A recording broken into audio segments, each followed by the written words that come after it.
You know, most mangaka start out writing hentai, right? I'm not that guy. Like, I write manga and I write educational material that covers topics of reproduction. I'm a world builder, and as such, I gotta know how my world works at all times. My mating manual is literally a world building guide for me to make sure I'm keeping up with everything that involves relationships and societies of non-human species. Like a fine example, if I was going to continue this little plot line between Rivi and Polly, maybe he ended up with an STD. I got bloom warts, I got swamp bottom, and I got the sliverin' clit, even though the sliverin' clit wouldn't affect him because, you know, he's not a woman, but I got two others that I could pick for him. Then all the little monster bangers out there, the slithies want to know, anytime a world has monsters with boobies, why do lizards have the booba? And I literally have an answer for you right here from a lizard folk elder chief. But a summary is the Fae.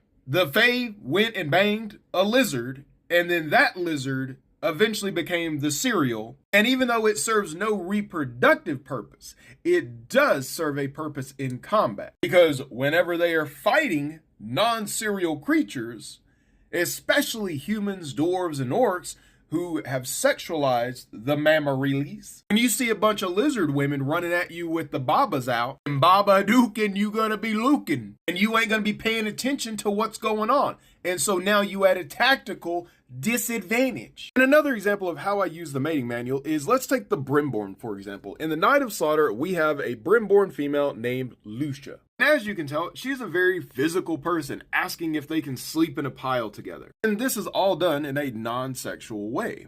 The mating manual will go into depth about the fact that devils, which Brimborn are, they are partial devils, are created with a certain set of orders that even though they are half devils, they still abide by. So Brimborn are just absolutely physically attracted to touching other people. Their love language is by far touch. And much like the male Cyclops, the Maz, they are very emotionally intelligent. And so whenever I go to write Lucia, I always keep in mind what her species is and information that would be found in the mating manual, not necessarily the reproductive part, but because of the fact that it gives so much more information on their culture, their origins, how they actually operate and think. But because we are dealing with a wide cast of anywhere between, 8-year-olds to 14-year-olds who are maybe going through some relationship things, why people may have an issue or an attraction to Lucia as a whole. Whenever I start working on relationships and,